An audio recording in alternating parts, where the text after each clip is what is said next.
This is Rob Carbone, and you're listening to BD4, where there is no better way to get your Yankees and Knicks analysis. Barrett from shake and bake, gets a three. Stands alive in the crowd with Barrett 5 on the 24. Barrett previously in the air ball. The drive, the land, backs him home. Gets it back, keeps it out there. Barrett for three. R.J. Barrett from down. Quick trigger three. Gets another triple. Looking for more. Smith at the buzzer. It's gone! J.R. Smith from way downtown at the buzzer. Novak, good open look. Puts it in. To Ewing. That'll make the Garden War. Ewing faced a double team, but still was able to hit. Knox with the finish. And the foul. Novak, good open look. Puts it in. Excellent ball move. Houston ducks under. Got it! With 8 tenths left.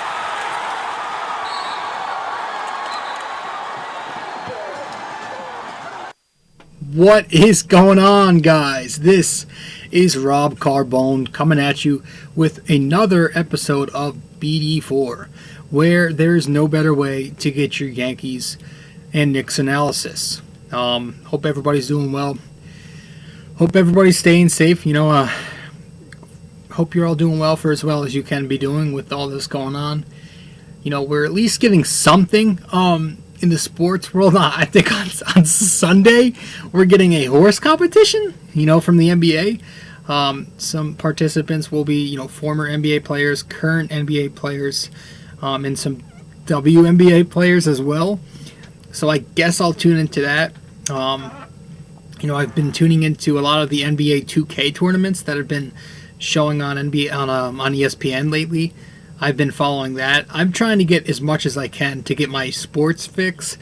I've been watching a bunch of MSG classics with the Knicks and the 2013 Knicks, and they've showed the 90s Knicks a couple of times on NBA TV.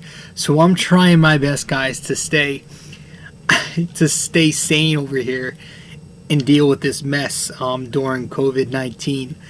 But guys, I'm happy you're tuning in. I'm happy for everybody who's listening. I'm glad to see, if you're watching the podcast up on YouTube, thank you for that as well. And, you can follow BD4. You can subscribe to BD4, download BD4, like, comment, and share the podcast, all by just going to the many different platforms we have and, subscribing over there and doing all that shit. We're on iTunes. We are on Google. We're on Spotify. We are on SoundCloud. Many different platforms. Just go to my website to find all those different platforms for the podcast. Go to my website, which is located at nysportstalkrc.wordpress.com. Once again, nysportstalkrc.wordpress.com. That is where you will go to get all of my information. There should be a tab called Outlets immediately upon searching that website. Click on the Outlets tab, and it'll take you to a page that displays everything you need to know about my podcast and my blog and my website, my social media, and everything like that. So, nysportstalkrc.wordpress.com. Guys, go there, subscribe to the podcast, to the blog, and follow me on social media. But yes, thank you for following along, guys. I appreciate your support. In episode 101, it was a fun time. I had a couple of my buddies on the show. We just talked about really the state of sports and what we've been doing with our lives and how we think everything's going to shape out eventually. But listen, as of now, I just touched my face. That's not good. As of now, we just got to keep on keeping on, man, and just stay home. Hopefully everybody's staying home, staying safe, and we can get through this as quick as we can. I know the MLB is trying to do something in Arizona. They're planning on trying to get the season up and going in May. I'm not sure that's a possibility. Just touched my face again. I'm not sure that's a possibility, but if it is, I don't know. We'll see how that works. I just don't want anything to be forced and to end up being reckless. But tonight we're not talking about the MLB. We'll save that for next time out. I think we're actually going to have a show with a friend of the show coming up on, I'll say Saturday. The episode will be out on Saturday. If all goes as planned, and we can record tomorrow night on Friday, which is probably when you're listening to this. I'll be recording Friday night, episode 103, with a friend of the show, and I will be releasing that episode the following day on Saturday. So look forward to that. We'll be talking about the state of the MLB. But as for tonight, guys, let's get to the point. Sorry, we're just going to talk about a couple of free agents that the Knicks have. Tonight we're starting with just one, with Allonzo Trier, and I guess maybe this will be a part 1, part 2, part 3 thing like I've been doing lately with a few other of my Knicks shows. But tonight we're going to talk about restricted free agent Allonzo Trier, who is a restricted free agent in the upcoming offseason, whenever that may be. He's a 6'4" shooting guard / point guard, but he's more of a shooting guard. 6'4", 200-pound shooting guard. He was undrafted a couple years ago. I think from Arizona, I want to say. But, the big thing with Trier this year, the big puzzle in question was, after such a nice 2018-19 rookie season, where he placed himself in conversation of Sixth Man of the Year and Rookie of the Year, after such a nice rookie year in 19, why did he just get frozen out suddenly here in 2020, right?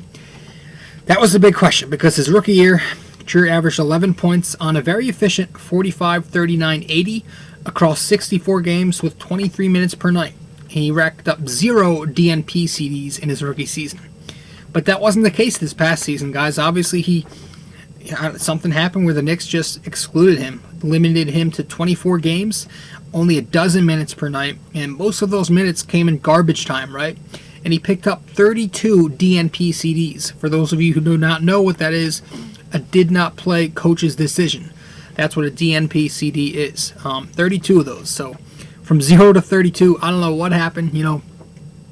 It's interesting because people want to talk about his flaws, but it's not like he didn't have those flaws his rookie season when he continued to get minutes. But we'll get to the argument in a bit. Let's start with why he should have been on the floor because of his pros. He's a pure scorer. This guy is a pure scorer. He's a bucket-getting machine. A very crafty shot creator. That's how he gets his buckets. He creates his own shot, and he's very crafty with the ball. He uses ball screens very effectively. That's one of the first things I've noticed about Trier whenever I do watch him. Excuse me. That he's outstanding with ball screens, great in pick and roll. Actually, this past season, he scored 1.19 points per possession out of pick and roll as a ball handler, which ranked in the 97th percentile amongst 285 qualifiers. So, pretty damn good to score 1.19 points per possession in pick and roll this past season for Trier, placing him in the 97th percentile, meaning he's better than 97% of the league when it comes to scoring out of the PNR. Also, just has an excellent mid-range game. That's where when he shoots his jumpers, the majority of them are going to be those mid-range shots off the dribble. Terrific in the mid-range area, but a decent three-ball. I mentioned 39% in his rookie season. This past year, he shot 36%, right? Obviously, the minutes were limited, but he still shoots an efficient percentage from all around the floor. And again, fearless. This guy's aggressive. He's fearless. He attacks the rim with a purpose. A great finisher. Draws a lot of fouls, and he converts through contact exceptionally well as well. So he doesn't just get to the line, but he, 15 and ones in his rookie season, I believe. 15 and ones. So he's great from the mid-range area, has a three-point shot, good at attacking the rim, good at finishing, converts at the line, plays with a purpose, just like a chip on his shoulder. And that's why I fell in love with this kid, right? An undrafted kid, right? I think that's where that chip on his shoulder comes from. That he's an undrafted. That's 3 times where I touched my face. It's a habit, guys. I'm sorry. But he's an undrafted kid, and that fuels him. That he, a bunch of players were picked before him, and nobody chose him. So fortunately, the Knicks gave him a shot after initially being signed on a 2-way deal between Westchester and New York. They eventually signed him back, and for good. But now this offseason, he's a free agent again. He's a restricted free agent, and which means the Knicks have it's good for the Knicks that he's restricted, because now they have the ability to match whatever offer any other team offers him. But I guess the the reasons for the Knicks sitting him, they say it's because of his defensive shortcomings. He's very one-dimensional. He doesn't do much outside of scoring. Defensive shortcomings is his issue here. He's not a great defensive player. At times, he is abysmal defensively, and I'll even admit that. Enough to where some people think he's more of a negative impact on the team's overall play than he is a positive because his defense is that bad. And then you could take into account his isolation heavy, ball dominant style of play. And a lot of people say that the Knicks, the analytical numbers say because of his inability to play off the ball and catch and shoot, and his one-dimensional style of just scoring off the dribble, and his inability to defend and even rebound. Well, a lot of people say, they question his winning. Is he a winning player? Is the team really better when he's on the court? The eye test says sure, but I guess the analytical numbers say that the Knicks play a little bit better when he's off the floor as opposed to when he's on. Now, take that with, however it may be to you. Some people don't like to rely too much on analytics. Me, I'm not a big analytical guy, but, it does say something. I believe there has to be some kind of balance here. And when you watch Trier, I understand the downsides of him. But here's, and then I also have one last comment. There's the chip on his shoulder thing could be a bad thing. I know earlier in the season he liked a tweet of a couple of Knicks fans bashing RJ for Trier to be in that lineup instead, and he was liking those tweets. And I know last year he kind of answered an inbox of somebody who messaged him on Twitter and kind of got angry and shit. But I don't look too much into that. As far as being a winning player, the defense, the not rebounding well, the inability to play off the ball, that was the Knicks' drive home point for sitting him down as often as they did this year. But my defense here, my counter argument here is, you could tell me his defense is abominable. You could tell me he doesn't pass enough, or that he doesn't, play team ball or play winning basketball. You can tell me that all you want, but you're going to sit here and tell me that Bobby Portis, Julius Randle are winning players? Are you really going to tell me that when these two guys, Portis and Randle, are out there for extended minutes, 30-plus minutes? Maybe Portis is average about 20, 25 minutes, but Randle was out there for 33. Both of them out there for extended minutes every single night. Yet they play terrible defense. They caused a bunch of stagnant offensive rhythm. No rhythm offensively because they're very stagnant. They had terrible spacing. They were, inconsistent, streaky. They were no better of I just don't get it. Portis isn't going to be here long. He's on a team option deal, so he can easily. I think he's on a player option, but it's a 2-year deal max if he's going to take that $15 million. Reports are saying that he's not, so he's not here long term. What's the point of playing him over the young kids like Trier? If he's going to be out there because of his poor defense, why not just take Trier's poor defense with a much better offensive package? This guy's a microwave scorer. Same thing with Randle. He plays terrible defense. It's effort with him. Offensively, he can be a mess. I don't get it. They're just that excuse, that defense that doesn't pass excuse. It doesn't work. That's 4 times. It doesn't work because you can use the same excuse with the guys that are being thrown out there every single night. So why not just go with the kid who has an upside, with the kid who has a potential to be a very solid player one day and be here for long term if they used him correctly? This is a 23-year-old kid. I see a lot of Devin Booker in him. I see a lot of Lou Williams. Could be a very good 6th man on this team if they just simply used him. The Knicks lacked offense. They lacked scoring, shooting. He brought those aspects, right? Elfrid Payton in the backcourt, 20% shooting from downtown. DSJ under 30% as well. Frank Ntilikina, 32%? Randle 28%, Harkless 28%, Ellington 56% of Ellington's game. He shot below 33% from deep. So the Knicks didn't have shooting out there. They didn't have scoring. All 3 of their point guards scored 10 or under per game. It just didn't make sense. Wayne Ellington wasn't the scoring shooting guard that they hoped to be. Why wouldn't you just insert Trier into that rotation? There was no reason at all that these short-term players, these potential busts, these question marks, should have been playing over a guy who's very promising, who proved himself the year before. It just didn't make sense. So you hope that maybe Leon Rose can do something about it now that the Knicks are under new leadership, and maybe this offseason the Knicks do try and keep him. They do make a qualifying offer, maybe. And, he's not going to command too much. He's not going to get too much, dollars, because he's only 24 years old. Again, he's, what he make this year? Under $1 million, maybe like 1.6 million, I think. I don't know. But he's not going to make too much money. He's still young. It doesn't make sense. It doesn't make sense that they were playing guys who either already reached their upside, guys who are not going to be here for the long term, over somebody like Trier, who had the same exact flaws, but more of an upside and made more of an impact on the floor. Positive impact. So in terms of their free agent decision with somebody like Allonzo Trier, I'm not quite sure what they're going to do. But what I would do, I would definitely try to go after him. See if you could just sign him back and get him back into this rotation, because he's somebody who could provide a good backcourt boost to this offense that has no scoring ability right now, that can't shoot the basketball. It didn't make sense because the Knicks needed the things he brought, and yet they didn't play him. So hopefully they can find out a way to get him involved. Hopefully Leon Rose can influence the Knicks coaching staff to play him more, and whoever it is that's going to be coaching this team, hopefully he follows direction and this kid gets his run, because he deserves it. He doesn't deserve to be sitting on a bench. He should be out there playing, and you can't improve your defense. You can't improve your lack of ball sharing on the bench. He's got to be playing every day. The guy fucking averaged almost a dozen points and 20-something minutes a night in his rookie season, and they're going to sit him down. We're going to wrap this up, but before we do, I'm going to take a quick break, guys, and I'll be right back.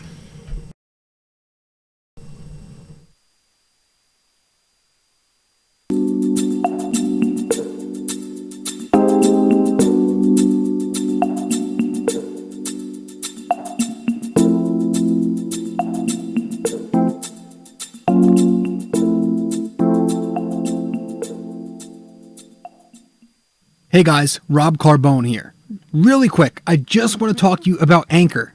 Anchor is a free podcast hosting site, and I say that again, it's a free podcast hosting site that will distribute your podcast for you to other platforms such as Spotify, Apple, Overcast, and all those websites. But here's the best part. Not only is it free, not only do they share it for you, but they will pay you for recording a podcast. They will pay you. And you can do it from your computer, from your phone. All you have to do is go to the Anchor app and download that, or go to their website, which is anchor.fm, to begin. It's everything you need. It is so convenient for podcasters like myself. So please, guys, go download the Anchor app or go to their website, anchor.fm, to begin. See you there.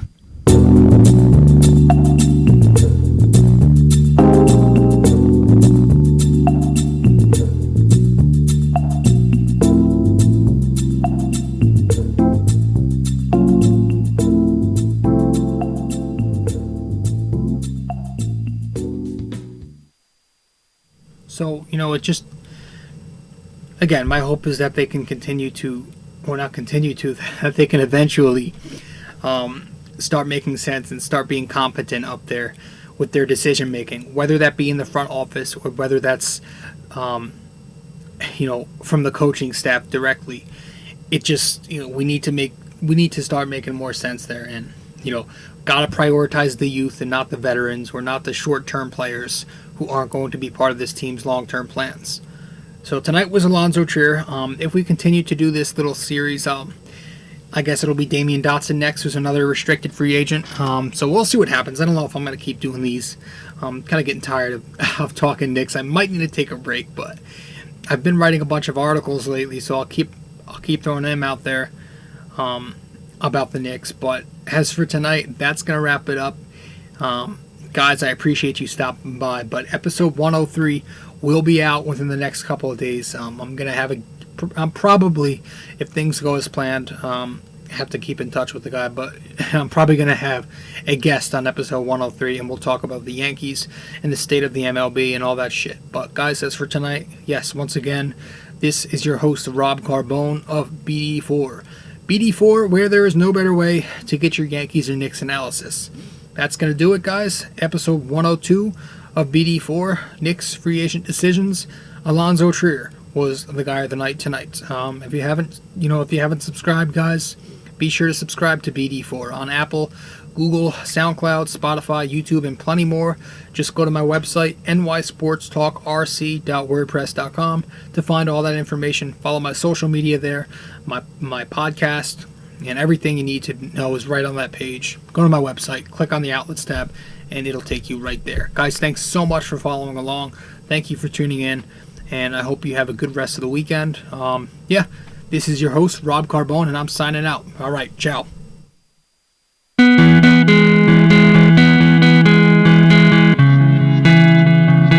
Hey, we hope you enjoyed the show. And if you did, be sure to leave a like, comment, subscribe, share, and all that fun stuff. If you want to follow BD4 on all the different platforms we have, all you have to do is go to my website, nysportstalkrc.wordpress.com. Once again, that's nysportstalkrc.wordpress.com. Thank you, guys. I'll see you next time. Ciao.